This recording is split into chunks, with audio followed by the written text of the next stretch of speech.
Hello hello hello in good evening everyone. कैसे हैं आप सब लोग? Good evening everyone.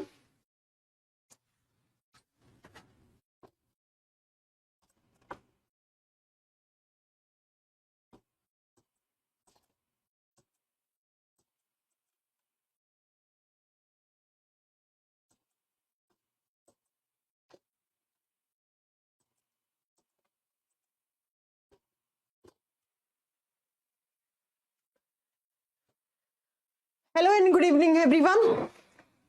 आप सभी को मेरा राम राम, नमस्ते, सत श्री अकाल, जय हिंद। आइए अपनी आज की क्लास स्टार्ट करते हैं हम। कैसे हैं आप सब लोग? लाइव आ जाएंगे सभी स्टूडेंट्स। कुछ बच्चे लाइव आ चुके हैं, चंद्रभान लाइव आ चुके हैं, कुमारी कह रही है आप कैसे हो? मैं बिल्कुल ठीक हूं। भानु जी, आप ना इस बैच से किसी भी टाइम पे ब्लॉक हो सकते हो, आपको पता है? आप किसी भी टाइम ब्लॉक हो सकते हो क्योंकि आपकी कमजोरी है, आप बिल्कुल अच्छे से वीडियो नहीं पढ़ते हैं। और आप अंकुर सर की क्लास में भी कमेंट करते हैं कि मैम आपने विली पढ़ाया था, विली के बाद आपने सर्कुलेटरी सिस्टम स्टार्ट कर दिया। क्या आपने पूरा वीडियो देखा है कल का? एक बार पूरा वीडियो कल को जाके देखिए, सब कुछ पढ़ा है, लार्ज इंटेस्टाइन, उसके पार्ट, सब कुछ। लेकिन आप ना बिना दिमाग के क्लास में बैठते हैं और आपको लगता है कि आप बहुत ज्यादा इंटेलिजेंट है ना? भानु जी, ब्लॉक हो जाओगे एक बार और कमेंट किया तो। ठीक है, पहले कल की क्लास जाके देख लो कि मैम ने पढ़ाया है कि नहीं पढ़ाया है, उसके बाद कमेंट करना लार्ज इंटेस्टाइन। बच्चों, भानु जी का कहना यह है, पिछले आज सुबह से अंकुर सर की क्लास में भी और अभी आते ही मेरी क्लास में इन्होंने एक ही यहां पे डायलॉग स्टार्ट कर दिया कि मैम आपने विली के बाद सीधा सर्कुलेटरी सिस्टम स्टार्ट कर दिया। बच्चों, क्या मैंने कल की स्मॉल इंटेस्टाइन के बाद कल आपको मैंने लार्ज इंटेस्टाइन नहीं पढ़ाया? क्या मैंने अच्छे से डाइजेस्टिव सिस्टम कल कंप्लीट नहीं किया? उसके बाद मैंने सर्कुलेटरी सिस्टम स्टार्ट नहीं किया? आप बताइए बच्चों। लेकिन देखना है नहीं, बस दिमाग चलाना नहीं है, बस कमेंट करना है, कमेंट करना है, टीचर की मिस्टेक निकालनी है, बस बात यही है। आइए फिर स्टार्ट करते हैं आज की क्लास। आ चुके हैं सभी students live. Good evening everyone, good evening, सभी को नमस्ते मेरा। आइए फिर आज की क्लास स्टार्ट करते हैं। कल की क्लास में हमने सर्कुलेटरी सिस्टम स्टार्ट किया था। सर्कुलेटरी सिस्टम यानी कि वो सिस्टम जो क्या आपका परिसंचरण तंत्र कहलाता है, जो आपके बॉडी में सर्कुलेशन का काम करता है। सर्कुलेटरी सिस्टम ऐसा सिस्टम है जो आपके बॉडी में क्या सर्कुलेशन का काम करता है। और मैंने कल पढ़ाया था, हमें इसमें मेजर 4 ऑर्गन्स के बारे में पढ़ना है।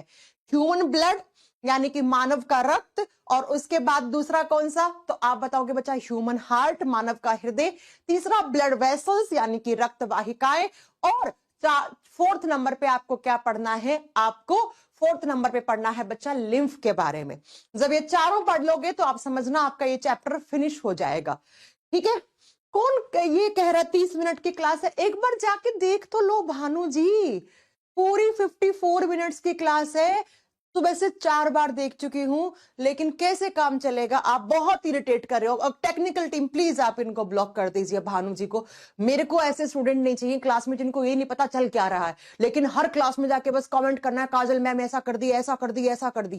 ठीक है, देखो अंजलि कह रही है, अभिषेक कह रहे हैं, सब लोग कह रहे हैं कि मैम आपने पढ़ाया है, तो आपके अकेले की नहीं चलने वाली ना। ठीक है, चलो आइए, हमने कल स्टार्ट कर दिया था। उसके बाद ब्लड क्या होता है, कितना होना चाहिए, कहां बनता है, ये कुछ बातें मैंने आपको कल बताई थी, लेकिन बहुत सारी बातें अभी तो हमें जाननी बाकी है ब्लड के बारे में। तो आइए जरा देखते हैं क्या क्या ब्लड के बारे में आपका क्या क्या टाइमिंग। बच्चा नहीं, आज आपकी टाइमिंग लेट करी है मैंने, बाकी आपकी टाइमिंग जो क्लास चलती है उसी टाइमिंग पे होगी। आज मुझे थोड़ा सा काम था इसलिए आपकी टाइमिंग चेंज हुई है, बाकी नहीं होगी। ठीक है, चलो सुनो, कल की क्लास में मैंने आपको बताया था कि ब्लड सर्कुलेटरी सिस्टम का हिस्सा होता है, कहां बनता है, कितना होना चाहिए। अब आज की क्लास में सुनो जरा, नेक्स्ट पॉइंट, हमारा जो खून होता है ना, कितना ऑन एन एवरेज, जब भी मैं बोलूंगी खून कितना होता है तो मैं कहूंगी 5 से 6 लीटर। ठीक है, क्योंकि आप जानते हैं कल की क्लास में मैंने पढ़ाया था कि लड़कियों में कितना होता है, लड़कों में कितना होता है, लेकिन ऑन एन एवरेज की बात करते हैं तो उसमें 5 से 6 लीटर खून होता है ना। चलो बच्चों, जब बात करते हैं ब्लड की, तो ब्लड किस टाइप का टिश्यू है, एग्जाम में क्वेश्चन आता है। तो blood is a connective tissue. अगर आपसे पूछ ले कि आपका जो खून है वो किस टाइप का टिश्यू है, तो आप बताओगे ब्लड एक कनेक्टिव टिश्यू है, तरल संयोजी उत्तक है। अब बच्चों सबसे पहले टिश्यू क्या होता है वो सुनो। जब बहुत सारी सेल्स आपस में जुड़ के एक ग्रुप बना लेती हैं तो उसको हम क्या कहते हैं, उसको हम आप टिश्यू कहते हैं। आपसे कोई पूछे व्हाट इज टिश्यू या उत्तक किसको कहते हैं तो आपका बोलना है group of cells is known as tissue. यानी कि जब बहुत सारी सेल्स का एक ग्रुप बन जाता है तो उस स्ट्रक्चर को हम टिश्यू यानी कि उत्तक का नाम देते हैं। ठीक है, जब बात करते हैं कनेक्टिव का मतलब क्या होता है, कनेक्ट करने वाले टिश्यू, ऐसे टिश्यूज जो हमारी बॉडी में कनेक्ट करने का काम करते हैं। अब आप जानते हैं हमारे ब्लड में 3 टाइप की सेल्स होती हैं। आज पढ़ेंगे हम आरबीसी, डब्ल्यूबीसी, प्लेटलेट्स। तो बहुत सारी सेल्स होगी तो ब्लड क्या है, एक टिश्यू है क्योंकि सेल्स है और सेल्स बहुत सारी हैं तो हमने ब्लड को टिश्यू कह दिया। लेकिन मैम ये कनेक्टिव टिश्यू क्यों है, ये किसको कनेक्ट करता है? फॉर एग्जाम्पल बहुत अच्छे से सुनिएगा एक मेरी बात, मेरा लीवर यहां पे है, लीवर को कोई मैसेज पहुंचाना है, लीवर को कोई चीज पहुंचानी है, किसके पास, ब्रेन के पास। तो वो किसके थ्रू पहुंचाएगा, वो खून में डाल देगा और खून मेरे ब्रेन तक पहुंचा देगा। तो बच्चा लीवर को ब्रेन से कौन कनेक्ट कर रहा है, ब्लड यानी खून कनेक्ट कर रहा है। इसीलिए हम बोलते हैं कि blood is a connective tissue. तो एग्जाम में क्वेश्चन आ जाए कि ब्लड किस टाइप का टिश्यू है तो आप बताएंगे कनेक्टिव टिश्यू है, एक संयोजी उत्तक है। इसी के साथ मैं आपको एक बात बता दूं, हमारे बॉडी में कनेक्टिव टिश्यू में सबसे ज्यादा ही ब्लड होता है। अगर आपसे पूछ लेना कि मनुष्य के शरीर में सबसे ज्यादा पाए जाने वाले संयोजी उत्तक कौन से होते हैं तो आपको बताना है वो होते हैं ब्लड होता है, क्योंकि 5 से 6 लीटर में होता है। नेक्स्ट बच्चा आप पढ़ोगे कि blood is a mesodermal organ. अब इस सेंटेंस का मीनिंग बहुत ध्यान से सुनना है, बिल्कुल कमेंट नहीं चाहिए मुझे आपका स्क्रीन पे, आपको बहुत अच्छे से ध्यान से पढ़ना है। ठीक है, ब्लड को हम मीजोडर्मल अंग की उपाधि देते हैं। Blood is a mesodermal organ यानी कि एक मीजोडर्मल अंग है। अब बच्चों मीजोडर्मल ऑर्गन्स का मतलब क्या होता है वो सुनो। जब बच्चा मां के वूम्ब में होता है, मां के गर्भाशय में होता है, तो उसमें कैसे ऑर्गन्स बनते हैं तो बच्चा सबसे पहले 3 लेयर बनती है इस तरीके से। इसीलिए हम कहते हैं हम लोग ट्रिप्लोब्लास्टिक एनिमल्स हैं, यानी कि हमारे शरीर का निर्माण 3 लेयर से, 3 परतों से होता है। हम ट्रिप्लोब्लास्टिक एनिमल होते हैं।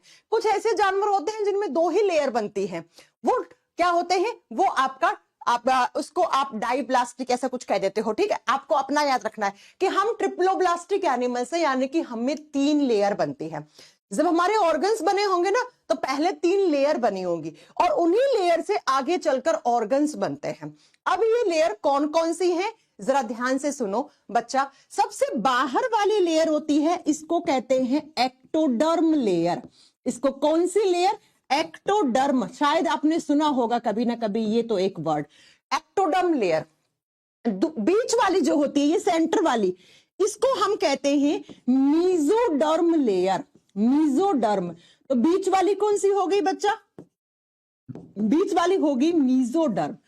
और जो सबसे अंदर होती है इसको हम कहते हैं एंडोडर्म लेयर। यानी कि हम लोगों में कितनी लेयर बनती है, 3 लेयर। इसीलिए हम कहते हैं human beings are triploblastic animals. 3 layer बन गई। अब इन्हीं लेयर से आगे चल के ऑर्गन्स बनते हैं। तो बच्चा ऐसे ऑर्गन्स जो एक्टोडर्म लेयर से बने हैं उनको एक्टोडर्मल ऑर्गन कहेंगे, जो मीजोडर्म लेयर से बने हैं उनको मीजोडर्मल ऑर्गन, और जो एंडोडर्म लेयर से बने हैं उनको एंडोडर्मल ऑर्गन। अब ये बताओ ब्लड का ओरिजिन कहां से हुआ, खून की उत्पत्ति कहां से हुई तो मीजोडर्म लेयर से हुई। इसीलिए हम कहते हैं blood is a mesodermal organ. और जब नोट्स बनाओ तो साइड में लिख लेना ये चीज, यहां पे मैं नोट डाउन करवाती हूं आपको कि एक्टोडर्म से कौन बनेगा, मीजोडर्म से कौन बनेगा, एंडोडर्म से कौन बनेगा। स्टेट पीसीएस के एग्जाम में अक्सर यहां से क्वेश्चंस बन जाते हैं। सुनो बच्चा, एक्टो का मतलब होता है सबसे बाहरी लेयर। तो ये बाहर की लेयर ये बनाएगी आपकी आपके बॉडी की लाइनिंग, यानी कि आपकी जो ये स्किन है ना, ये स्किन यहीं से बनी है, ये जो त्वचा है ना आपकी बच्चा, ये यहीं से बनी है। इसीलिए हम बोलते हैं skin is a ectodermal organ.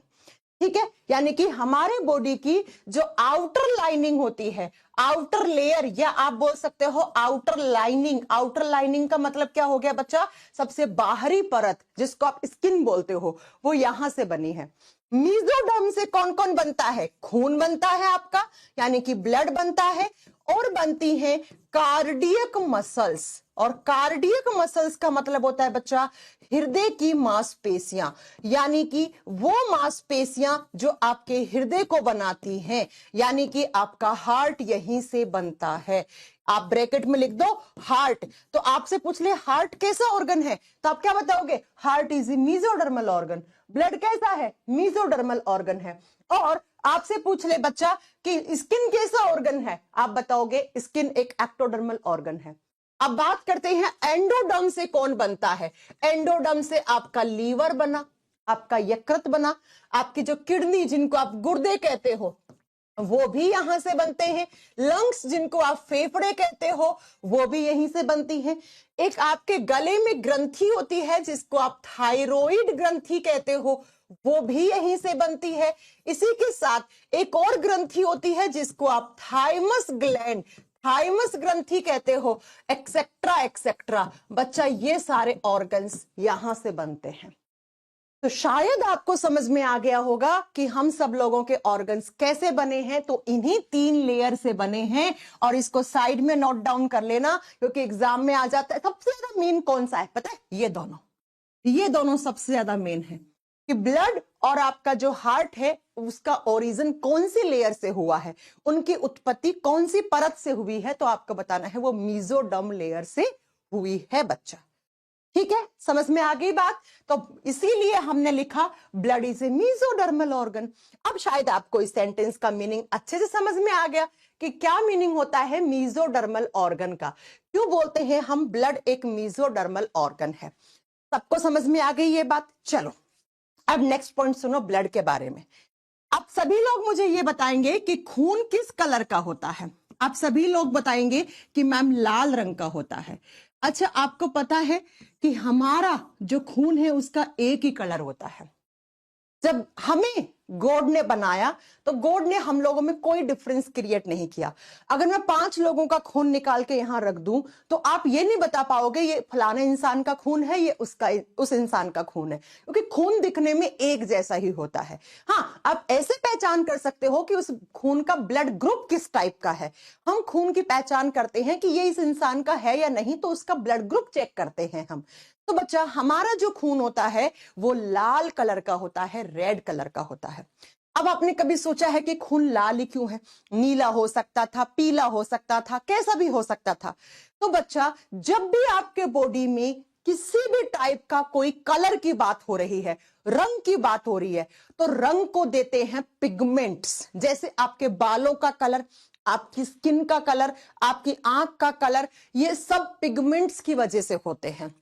तो बच्चों हमारे ब्लड में रेड कलर का एक पिगमेंट होता है जिसको हम हीमोग्लोबिन कहते हैं, और इसी पिगमेंट की वजह से आपका हमारा सबका खून कैसा है?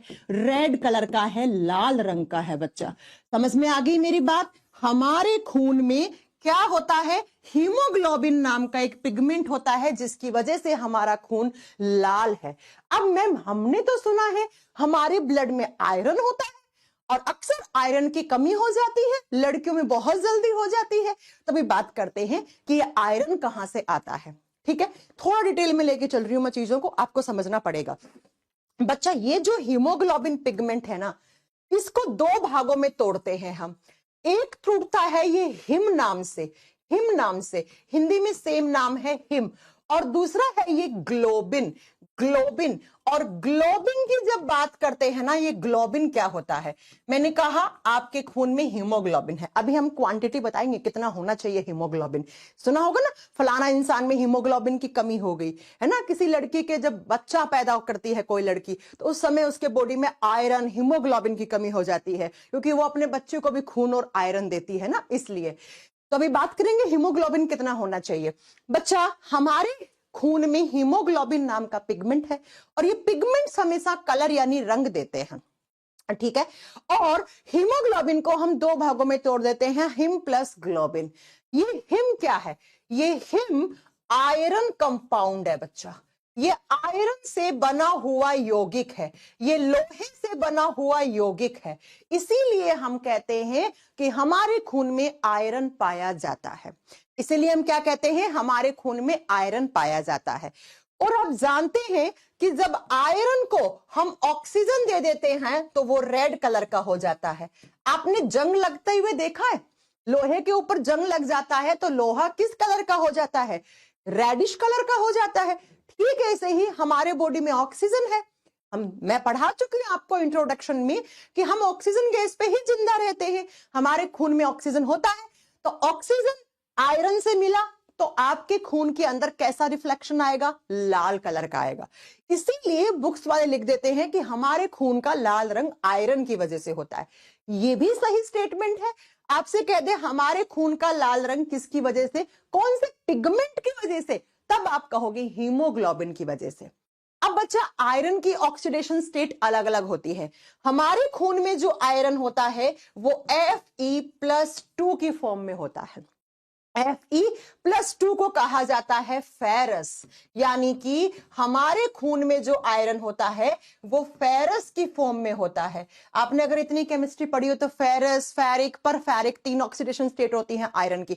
नहीं पढ़ी तो हम आपको पढ़ाएंगे, ठीक है। चलिए सुनिएगा, मैंने कहा हीमोग्लोबिन में हिम नाम का जो पिगमेंट है वो आयरन कंपाउंड है, वो आयरन से बना हुआ यौगिक है। और आयरन से बना हुआ यौगिक है तो आयरन कौन सी फॉर्म में है, कौन सी ऑक्सीकरण अवस्था में है?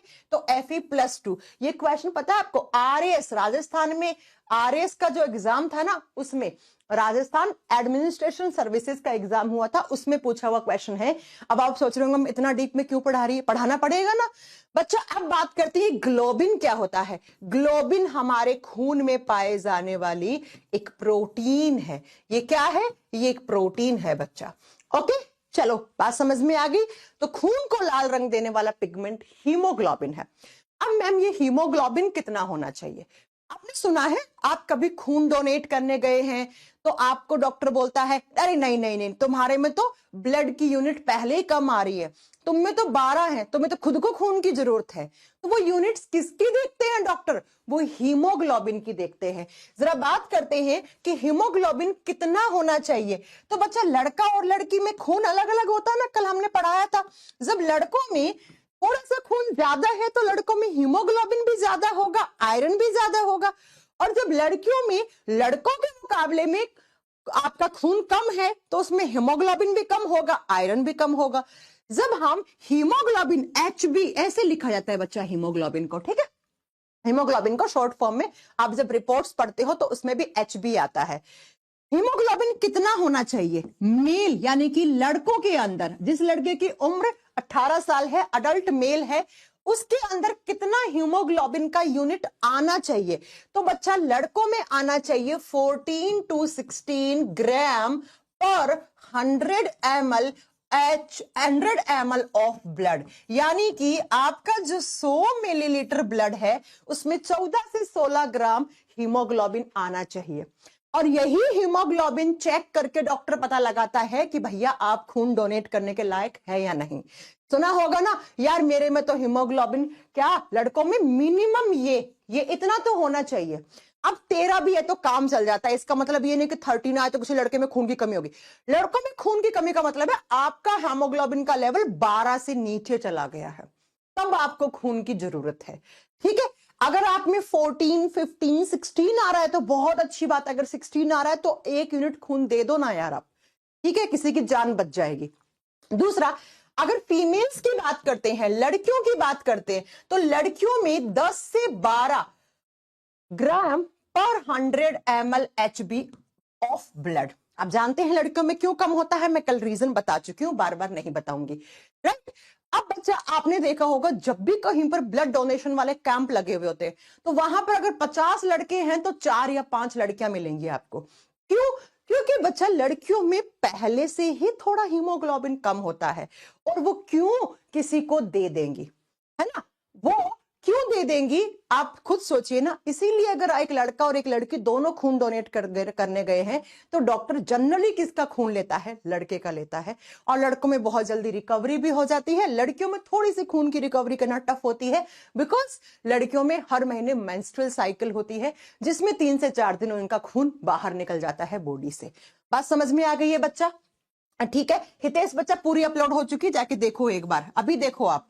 तो ये हेमोग्लोबिन की क्वांटिटी होती है, और अगर किसी लड़की में 10 से कम हेमोग्लोबिन आ रहा है, 10 मतलब एकदम ये लेवल, और 11-12 आ रहा है, 12 आ रहा है, तो मतलब बहुत अच्छा खून है आप में। और अगर 10 से कम आ रहा है, जैसे 9 आ गया, तो डॉक्टर बोलेगा भैया थोड़ा खाना पीना अच्छा करिए, आयरन कंपाउंड, खून बनाने वाले चीजें अच्छे से खाइए करें। ओके बच्चा, समझ में आ गई मेरी बात कि हमारे खून में लाल रंग किसकी वजह से होता है, हीमोग्लोबिन की वजह से। हीमोग्लोबिन में क्या है, आयरन है। आयरन जब भी ऑक्सीजन के साथ जुड़ता है तो वो लाल कलर का, इसीलिए आपका खून लाल कलर का हो गया है। और खून में हीमोग्लोबिन इतना होना चाहिए, ये बात मैं आपको पढ़ा चुकी हूं। अब नेक्स्ट पॉइंट में चलते हैं थोड़ा सा आगे। हमारी बॉडी में जो ब्लड है ना बच्चा, वो 2 टाइप से है। 2 टाइप से कैसे मैम? क्या खून के 2 प्रकार है? खून एक ही है, लेकिन उसमें 2 गैसें मिक्स हुई हैं। बहुत ध्यान से सुनना इस चीज को, ठीक है बच्चा। मैंने कहा कि हमारे बॉडी में जो खून है उसमें 2 टाइप की गैसें घुली हुई हैं। कौन कौन सी? एक ऐसा खून है जिसमें ऑक्सीजन ज्यादा है, यानी कि ऑक्सीजन ही ऑक्सीजन है, बाकी सब कम है, ठीक है। एक ऐसी है जिसके अंदर CO2 ज्यादा है और ऑक्सीजन कम है, यानी कि ऑक्सीजन का लेवल उस खून में कम है और CO2 ज्यादा है। इधर लिख दो CO2 कम है और ऑक्सीजन ज्यादा है। अब बहुत ध्यान से सुनना बच्चा, मैं बहुत ही अच्छी बातें पढ़ा रही हूँ। बहुत सारे बच्चे कमेंट कर रहे हैं काहे को इतना परेशान हो रहे हो, कोई डाउट है तो लास्ट में 5 मिनट में पूछ लेना प्लीज बच्चा ना। पढ़ाते समय मुझे बिल्कुल पसंद नहीं है कि मैं फ्लो तोड़ के आपके कमेंट्स के रिप्लाई करूं, आपको भी शायद पसंद नहीं आएगी ये चीज, है ना। सुनो, ऐसा खून जिसमें ऑक्सीजन गैस ज्यादा है, CO2 कम है, इस खून को हम क्या कहते हैं? इस खून को हम नाम देते हैं ऑक्सीजनेटेड ब्लड। और हिंदी मीडियम वाला बच्चा लिखेगा ऑक्सीजन युक्त रुधिर। इस खून को हम ऑक्सीजनेटेड ब्लड यानी कि ऑक्सीजन युक्त रुधिर, और कभी कभी हम इसको प्योर ब्लड भी कह देते हैं। तो अगर कोई आपसे बोले ना कि प्योर ब्लड का मतलब क्या है, तो आप समझ जाना ऐसा खून जिसमें ऑक्सीजन ज्यादा है, अदर गैसेस कम है, CO2 वगैरह कम है। और आप खुद जानते हैं ये बात, मैंने बहुत अच्छे से चिल्ला चिल्ला के पढ़ाई है कि हमें कौन सी गैस चाहिए, हमें ऑक्सीजन ही तो चाहिए, है ना। दूसरा, ऐसा खून जिसके अंदर CO2 ज्यादा है और ऑक्सीजन का लेवल कम है, तो इसको हम बोलते हैं डीऑक्सीजनेटेड। डीऑक्सीजनेटेड ब्लड, हिंदी में कार्बन डाइऑक्साइड युक्त रुधिर, या बच्चा हम इसको कभी कभी कहते हैं इम्प्योर ब्लड। इम्प्योर का मतलब होता है अशुद्ध रक्त। अब इम्प्योर का मतलब ये नहीं है कि ये खून खराब है भैया इसे निकाल दो बाहर, नहीं, कोई बात नहीं है। हमारे फेफड़ों का काम ही एक है 24 घंटे खून में से CO2 बाहर करना, ऑक्सीजन अंदर करना, CO2 बाहर करना, ऑक्सीजन अंदर करना। तो हमें भगवान ने फेफड़े दिए। जब तक आपके फेफड़े सही हैं तब तक आपको घबराने की जरूरत नहीं है। आपके बॉडी में ये वाला खून, इससे CO2 बाहर, ऑक्सीजन अंदर होती रहेगी। लेकिन जिस दिन आपके भगवान की दया से फेफड़े खराब हो जाएंगे ना, उस दिन आपको सोचने की जरूरत है। तो 2 टाइप से खून हो गया आपके बॉडी में, राइट। अब बच्चों जो प्योर ब्लड होता है वो लाल कलर का दिखता है। वो कलर में कैसा? वो लाल रंग का होता है। लेकिन बच्चों जो इम्प्योर ब्लड होता है ना, वो किस कलर का? वो आपको ब्लू यानी कि नीले रंग का दिखेगा। और अगर बहुत ज्यादा CO2 हो गया उसके अंदर, ऑक्सीजन ना के बराबर हो गया है, CO2 बहुत ज्यादा हो गया है, तो काला भी पड़ सकता है वो। इसीलिए आपने कभी डेड बॉडी देखी है? भगवान ना करे आपको देखनी पड़े, लेकिन सच्चाई है, डेड बॉडी, अगर आपने किसी का मृत शरीर देखा है तो इंसान का शरीर मरने के बाद नीला पड़ जाता है। क्यों पड़ जाता है? क्योंकि उसके फेफड़े वेफड़े सब गए काम से, और जब फेफड़ा वेफड़ा काम से गया तो उसके बॉडी में ऑक्सीजन की कमी और CO2 ज्यादा, इसीलिए डेड बॉडी नीली पड़ जाती है। और अगर बहुत दिनों तक डेड बॉडी को रख लिया तो वो काली पड़ के सड़ जाएगी, काली पड़ के सड़ जाएगी। तो दो टाइप से आपका खून होता है। एक ऐसा खून जिसके अंदर ऑक्सीजन ज्यादा है, एक ऐसा खून जिसके अंदर CO2 ज्यादा है। आपको ये बात समझ में आ गई होगी। प्योर ब्लड लाल दिखता है, ये नीला दिखता है। आगे हम बात करेंगे कि मैम नीला तो कभी निकलता ही नहीं है, खून जब बाहर निकलता है तो क्या निकलता है, लाल ही निकलते हैं। सब कुछ समझ में आएंगी ये चीजें। अब जरा बात करते हैं, ये हमने पढ़ लिया खून क्या होता है, कितना होना चाहिए, ब्लड का pH वैल्यू कल बता चुकी थी। टोटल बॉडी का जो वजन है उसका 7 से 8% होना चाहिए। वैसे अगर एग्जाम में आ जाए तो 7 ऑप्शन को आप करेक्ट करना, 7 से 8 रेंज आए तो उस ऑप्शन को ठीक कर देना। अब बात ये आती है कि मैम खून के अंदर क्या होता है। ये सब बातें तो हमने पढ़ ली कि खून क्या होता है, कहां बनता है, ये सारी बातें पढ़ ली हैं। अब 2 पॉइंट नोट डाल के लिखना। अब नोट का मतलब 1000 का नोट नहीं है, ठीक है। नोट का मतलब है जो अक्सर एग्जाम में रिपीटेड क्वेश्चन है। आपने कभी, मैंने कहा था ना कॉकरोच से बहुत सारे क्वेश्चन आते हैं एग्जाम में। आपने कभी कॉकरोच को मारा होगा, वैसे नहीं मारना चाहिए क्योंकि जीव हत्या बहुत बड़ा पाप होता है। कॉकरोच जिसको हिंदी में हम तिलचट्टा कहते हैं, लड़कियों का बहुत ही बड़ा दोस्त है ना। कॉकरोच को अगर आप मारोगे तो कॉकरोच का खून जो आपको दिखेगा ना वो व्हाइट कलर का दिखेगा बच्चा, सफेद कलर का दिखेगा। जैसे हमारा खून किस कलर का दिखेगा, लाल कलर का, और कॉकरोच का वैसे सफेद रंग का है। क्यों है, क्योंकि जैसे हम लोगों में हीमोग्लोबिन था ना, इसमें हीमोलिम्फ होता है बच्चा। इसमें क्या होता है, हीमोलिम्फ होता है, और इसी लिम्फ की वजह से आपके कॉकरोच का जो खून होता है वो सफेद रंग का होता है। तो एग्जाम में आ जाता है क्वेश्चन, तो आपको नोट डाउन करना पड़ेगा ये चीज, राइट। अगर एग्जाम में आ जाए, कल हमने पढ़ा था कॉकरोच का सर्कुलेटरी सिस्टम कैसा होता है, ओपन सर्कुलेटरी सिस्टम। और आज हमने पढ़ लिया कि कॉकरोच का जो खून होता है वो किस कलर का, सफेद। और क्यों, आप बता दोगे, हीमोलिम्फ की वजह से। एक दूसरा होता है बच्चा ऑक्टोपस जानवर। ऑक्टोपस को बोलते हैं भूतिया मछली। भूतिया मछली, मछली नहीं होती है, मछली जैसा दिखता है, पानी में रहता है। 8 भुजाएं होती है इसकी, 8 हाथ या पांव मान लो उनको, वो होते हैं।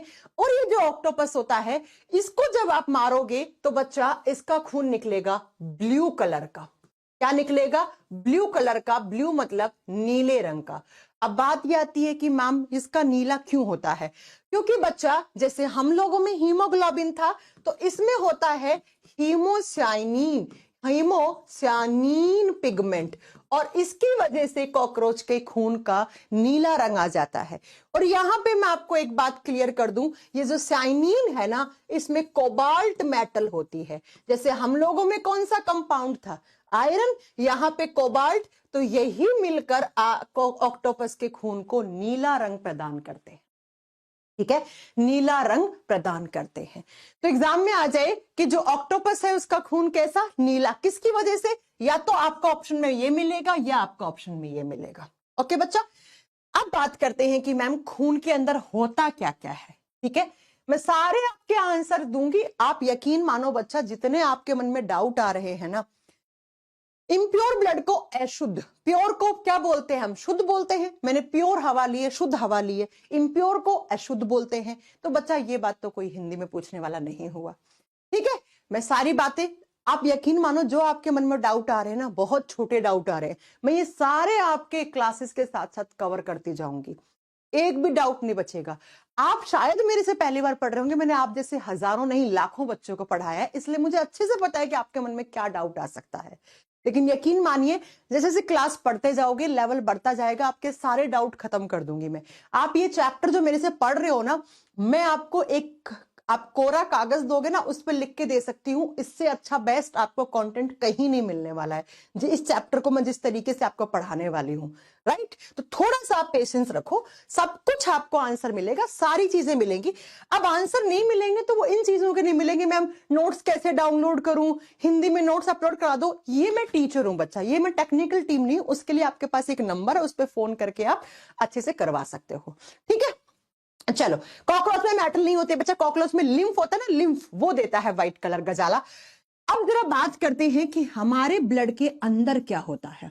आपको तो दिखने में लाल दिखता है, आपको तो लगता है कि बस खून में कुछ नहीं है, लाल कलर है। बच्चा खून में बहुत कुछ होता है, बहुत कुछ। ऐसी ऐसी बातें पता लगेंगी आपको, कभी सोची नहीं होगी आपने। ब्लड की जब बात करते हैं तो ब्लड में दो चीजें रहती हैं। क्या क्या? एक रहता है ब्लड का लिक्विड पार्ट, ब्लड का लिक्विड पार्ट, तरल पदार्थ। और आप जानते हैं कि अगर मैंने खून को फर्श पे डाल दिया तो खून बह के ऐसे यहां से यहां चला जाएगा। क्यों? क्योंकि ब्लड लिक्विड स्टेट में होता है, राइट। दूसरा होता है ब्लड का सॉलिड पार्ट। सॉलिड का मतलब हो गया ठोस भाग।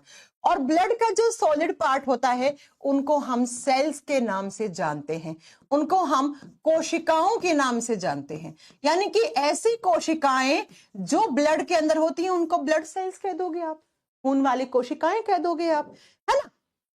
और जब ब्लड के लिक्विड पार्ट की बात करते हैं तो खून के लिक्विड पार्ट को प्लाज्मा कहा जाता है। प्लाज्मा, ये प्लाज्मा नाम मैम हमने बहुत सुना है। कब सुना? जब आपका कोरोना बहुत ज्यादा लोगों को मार रहा था, उस समय आपने प्लाज्मा नाम बहुत बार सुना। बहुत सारे लोगों ने शायद पहली बार सुना होगा जिंदगी में, है ना। लेकिन हम आपको बहुत अच्छे से बताएंगे क्या होता है प्लाज्मा। अब बच्चों बहुत ध्यान से सुनो, अगर आपसे पूछ ले ब्लड के लिक्विड पार्ट को क्या कहते हैं, प्लाज्मा, सॉलिड पार्ट को ब्लड सेल्स कहते हैं। ब्लड का जो लिक्विड पार्ट होता है प्लाज्मा, वो कितने परसेंट में होता है? 55% में होता है। और ब्लड की जो सेल्स होती हैं वो 45% में होती है। अब जरा मुझे ये बता दो, ज्यादा कौन सा है? ये तो ब्लड कौन सी स्टेट में होगा? लिक्विड स्टेट में होगा। यानी कि आपका जो खून तरल अवस्था में होता है वो किसकी वजह से? वो प्लाज्मा की ही वजह से होता है। जरा बात कर लेते हैं कि ब्लड में कितने टाइप की सेल्स होती हैं।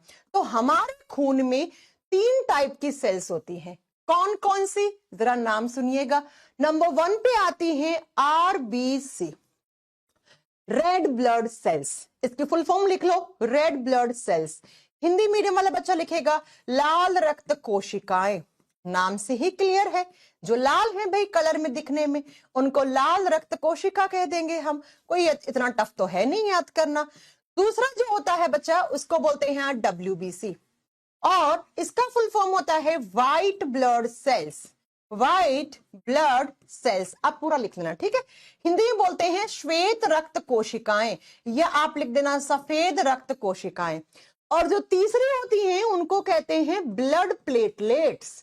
तीसरी को क्या कहते हैं हम? ब्लड प्लेटलेट्स कहते हैं।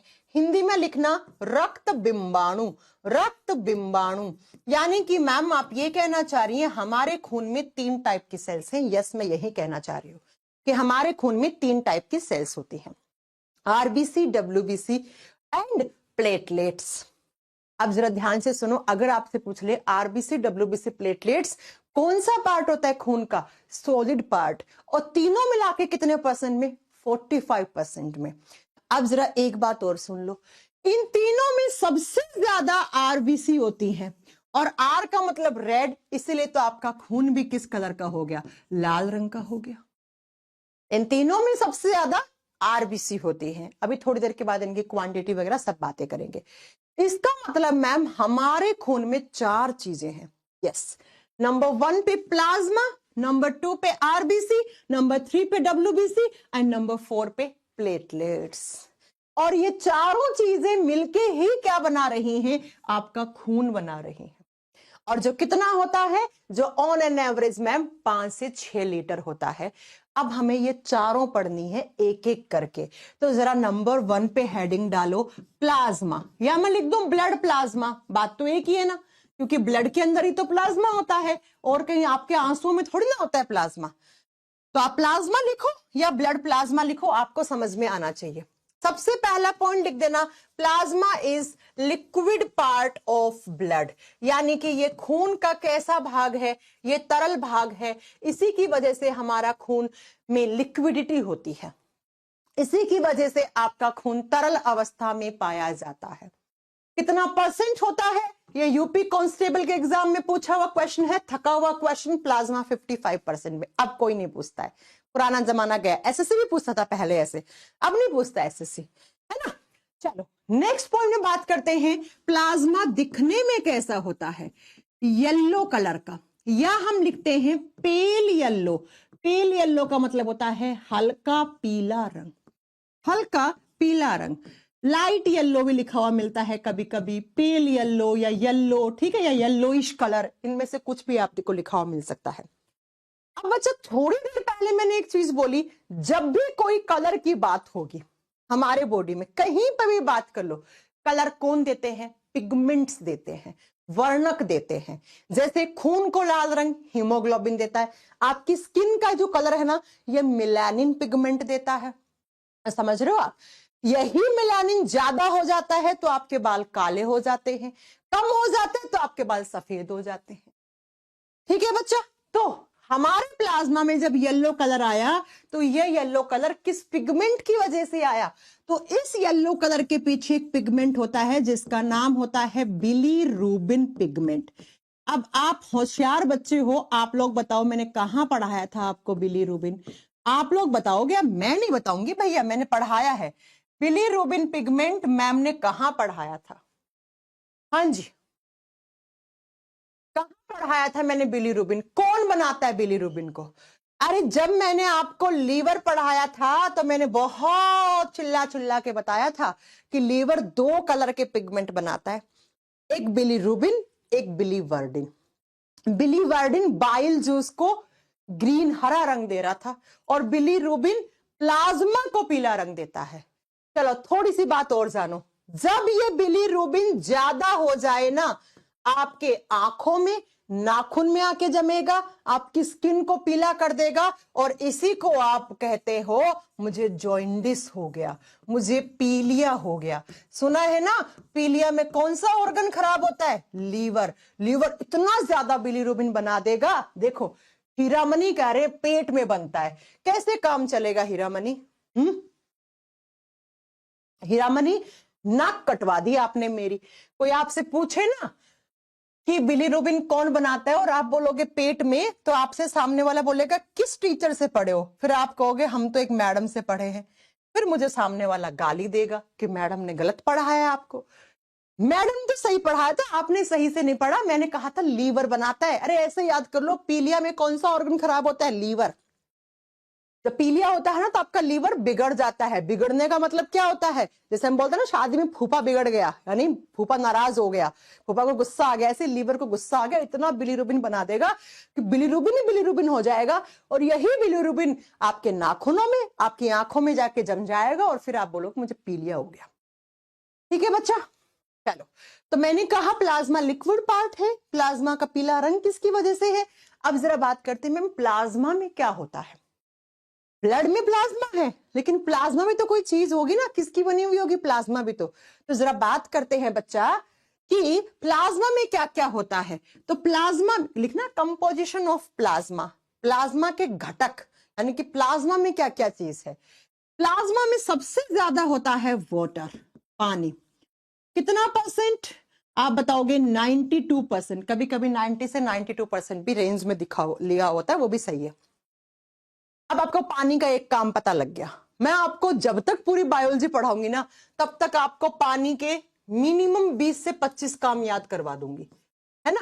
डाइजेशन में हेल्प करता था, डाइजेस्टिव सिस्टम में पढ़ा था हमने, लार बना रहा था पानी, है ना? पानी डिहाइड्रेशन से बचाता है, पानी ट्रांसपोर्टेशन का काम करता है, पानी पेशाब बनाने का, यूरिन बनाने का काम करता है।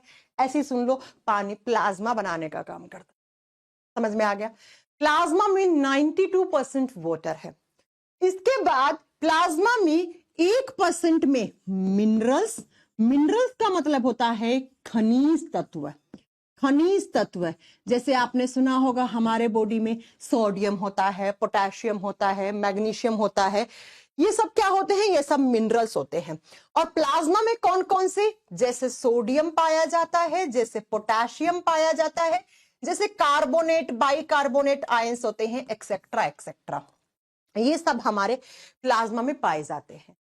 और बच्चा इसी मिनरल्स के साथ 1% में, मिनरल्स प्लस आप यहां पे लिख लेना ग्लूकोज, मिनरल्स प्लस ग्लूकोज, ये कितने परसेंट में?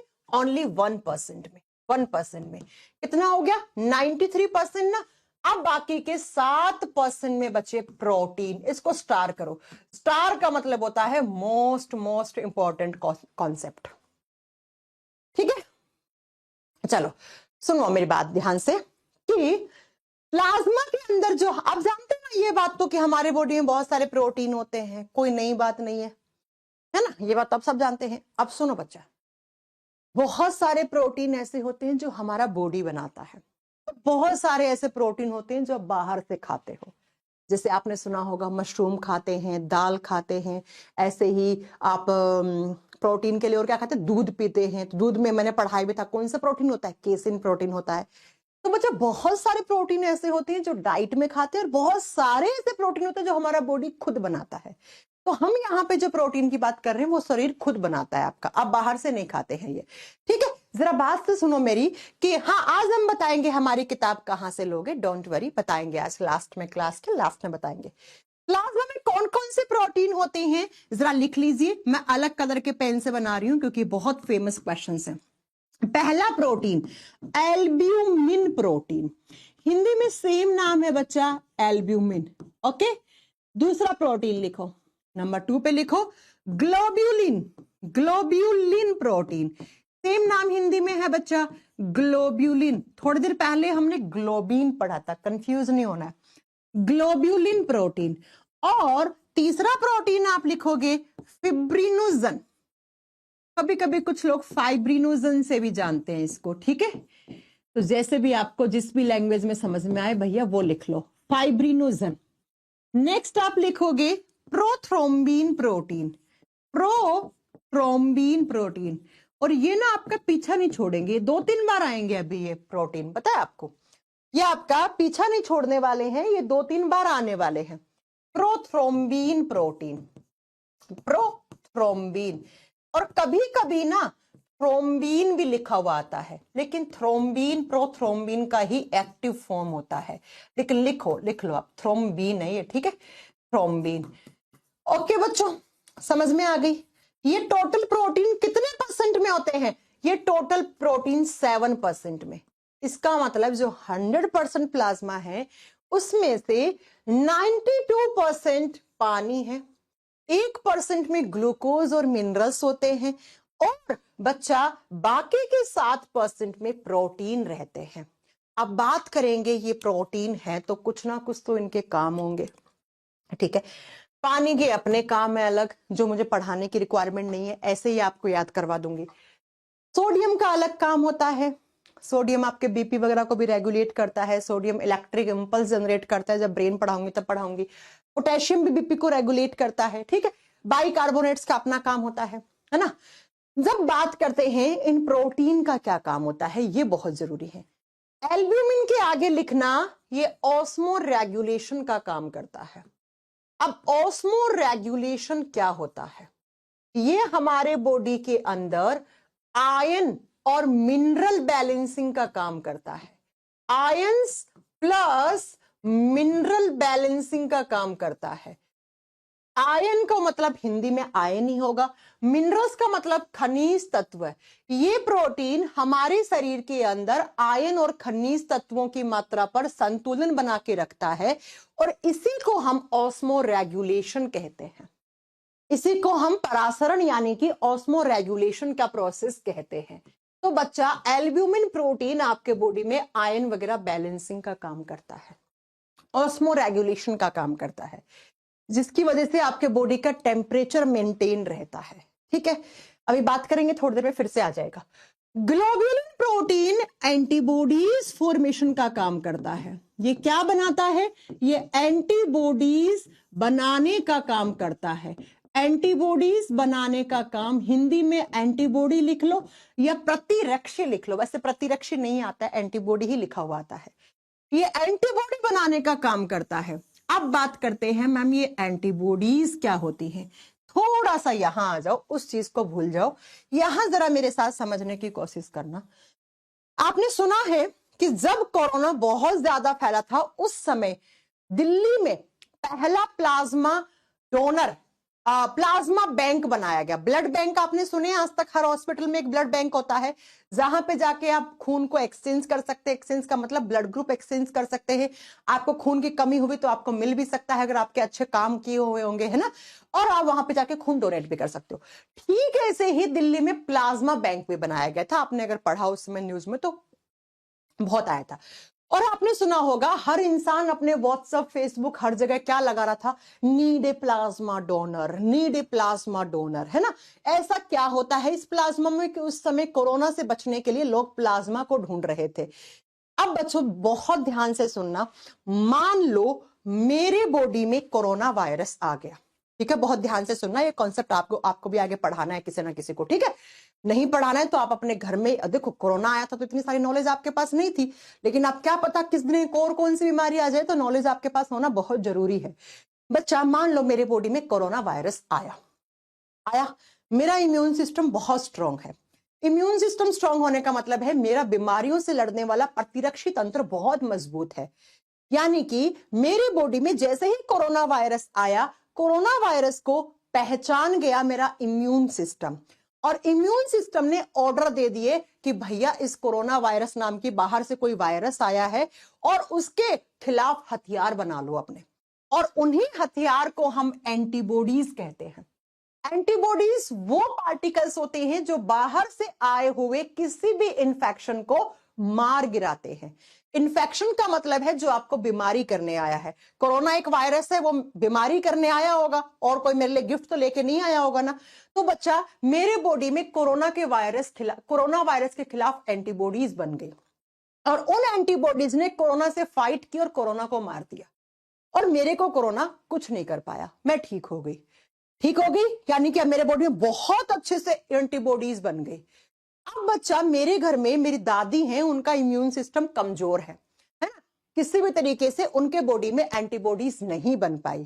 तो अगर मेरा ब्लड ग्रुप मेरी दादी के ब्लड ग्रुप से मैच कर पा रहा होगा, अगर मैं अपना खून दादी को चढ़ा सकती हूं, तो मैं क्या करूंगी, अगर मुझे दादी की जान बचानी है तो मैं कहूंगी दादी आप मेरी एंटीबॉडीज ले लो, और ये एंटीबॉडीज किसमें है, प्लाज्मा में है, यानी कि मेरा प्लाज्मा मैं दादी को दूंगी। इसीलिए लोग स्टेटस लगा रहे थे need a plasma donor.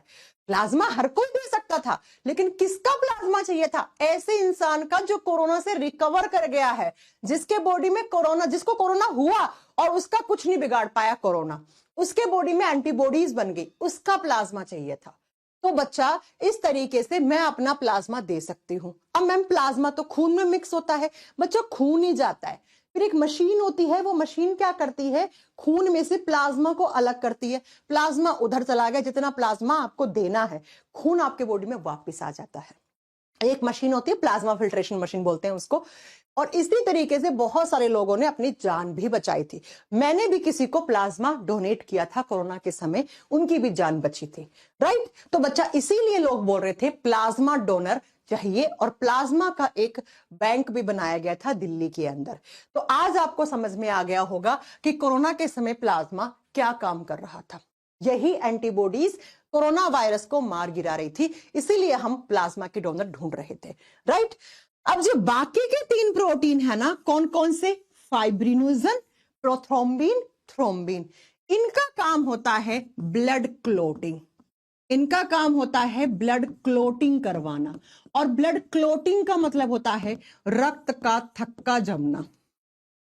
Blood clotting का मतलब क्या होता है, रक्त का थक्का जमाना।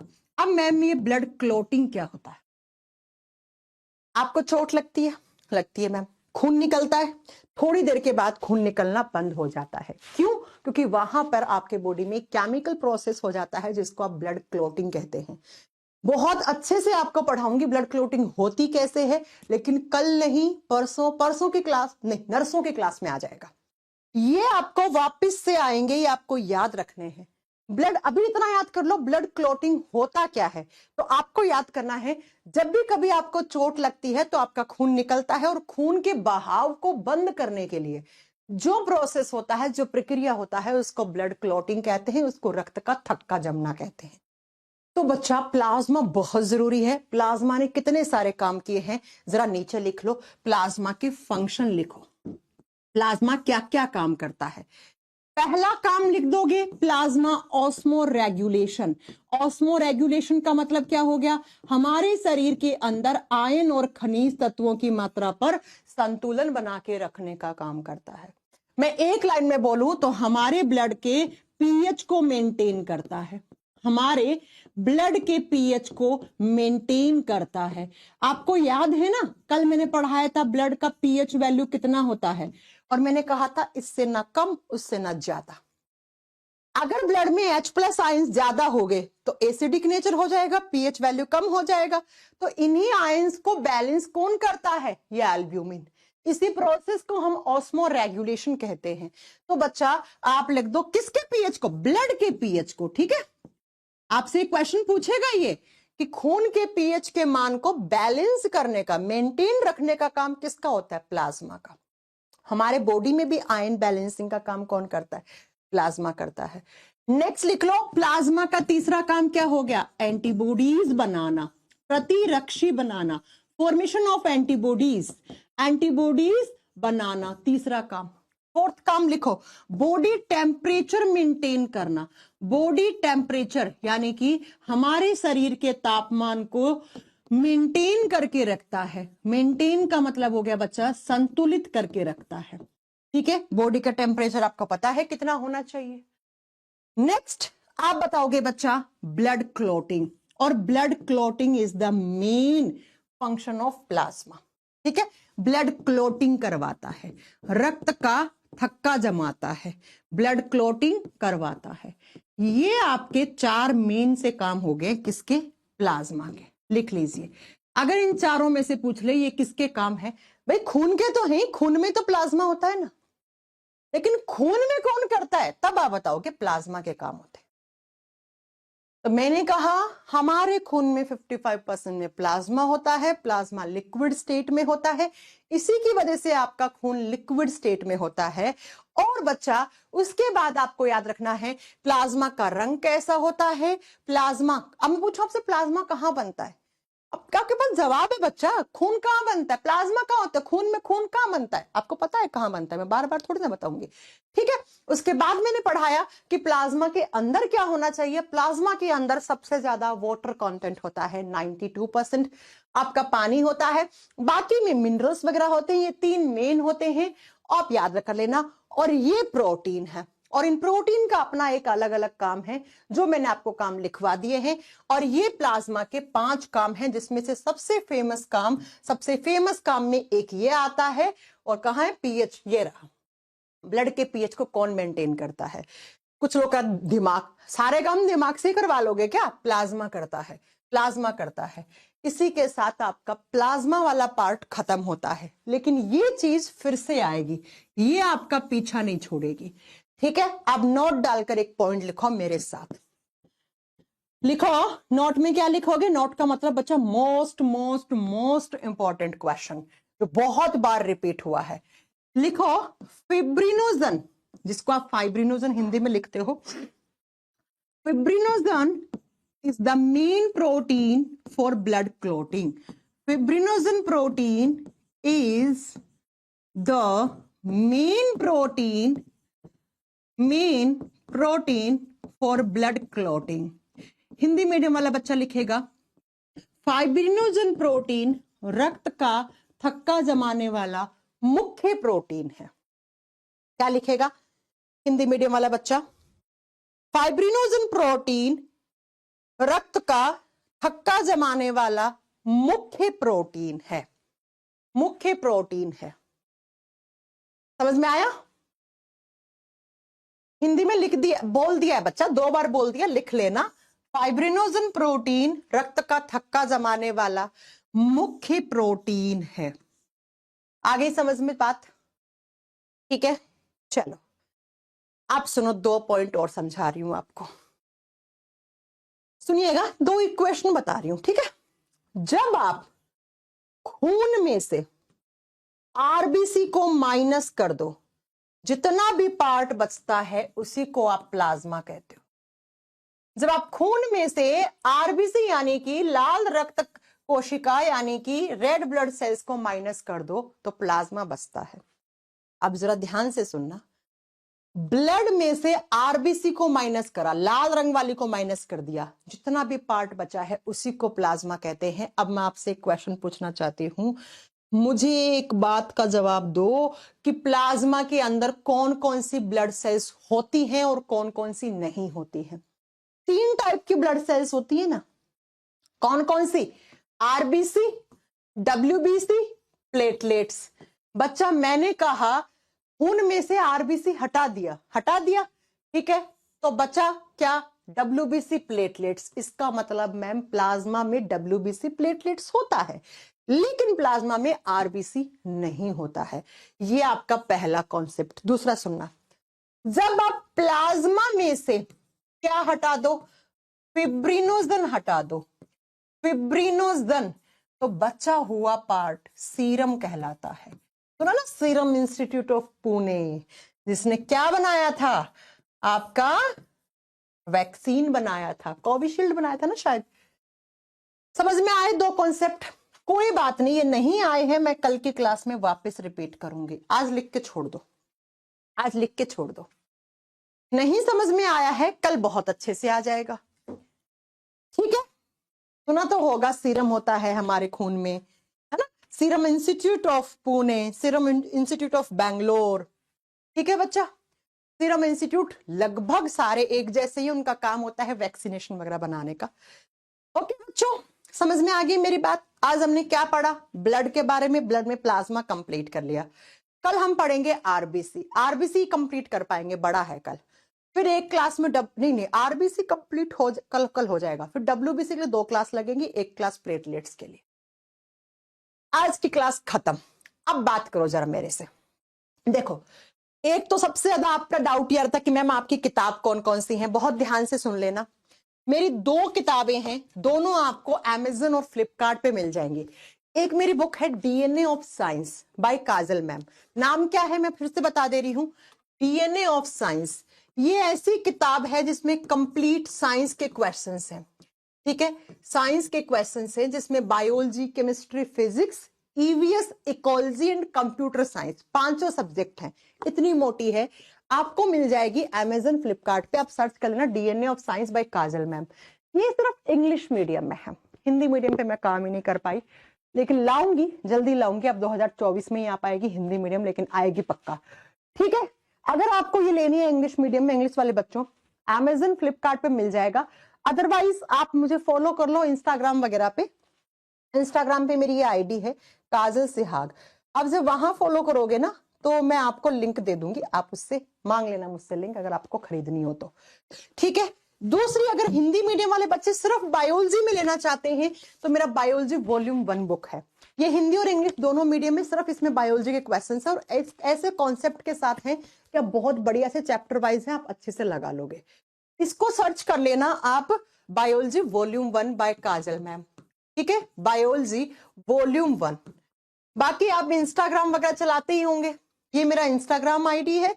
और आप चलो एक काम करो, आप एक नंबर नोट कर लो, उस नंबर पे फोन मत करना प्लीज ना, फोन करके परेशान मत करना। कोई भी डाउट भी हो किसी भी टाइप का, आपको सिर्फ व्हाट्सअप करना है उस पे, ठीक है ना? सिर्फ व्हाट्सअप करना है। ये सिर्फ व्हाट्सएप के लिए, कॉलिंग मत करना बच्चों, मैं फोन नहीं उठाती हूँ। ये लो 72525। कुछ डाउट भी हो तो डाउट लिख देना, लेकिन ये मत उम्मीद करना कि मैं आधे घंटे में रिप्लाई कर दूंगी। मैं आपका रिप्लाई करूंगी सैटरडे संडे में, क्योंकि मेरे पास तभी टाइम मिलता है, बाकी दिन मेरे को टाइम नहीं मिलता है। यहाँ पे लिंक मांग लेना, मैं दे दूंगी आपको, ओके? ये नंबर नोट कर लेना और व्हाट्सएप पे करना सिर्फ मैसेज, बाकी मत करना, ठीक है बच्चों? फोन वोन मत करना, फोन नहीं उठाने का टाइम नहीं होता है। कोई भी डाउट हो किसी भी तरीके का, सब कुछ मैं बता दूंगी, ठीक है? चलो, अब रवि सिहाग को जानती हूं मैं, बहुत बढ़िया। रवि सिहाग हिंदी मीडियम से यूपीएससी टॉपर थे, मैं बिल्कुल जानती हूँ, है ना? हमारे दूर के रिश्तेदार लगते हैं, लेकिन आपने सुना होगा जब कामयाब हो जाता है कोई इंसान तो रिश्तेदारी बहुत जल्दी बनाने की कोशिश करते हैं, बहुत नजदीकी से बनाने की कोशिश करते हैं। मैं उनसे मिली हुई भी हूँ, है ना?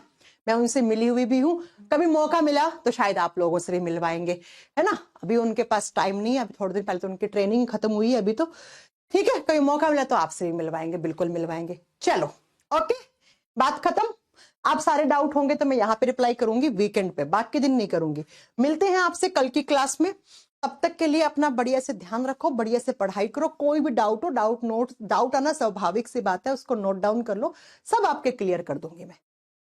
टिश्यू में दे दूंगी बच्चा, टिश्यू के नोट्स दे दूंगी, जब पढ़ाएंगे तब दे देंगे, आप काहे को इतना परेशान हो रहे हो। 9717372525, हाँ लास्ट में 2525 यही नंबर है तेज, ठीक है। ओके जी, बाय बाय।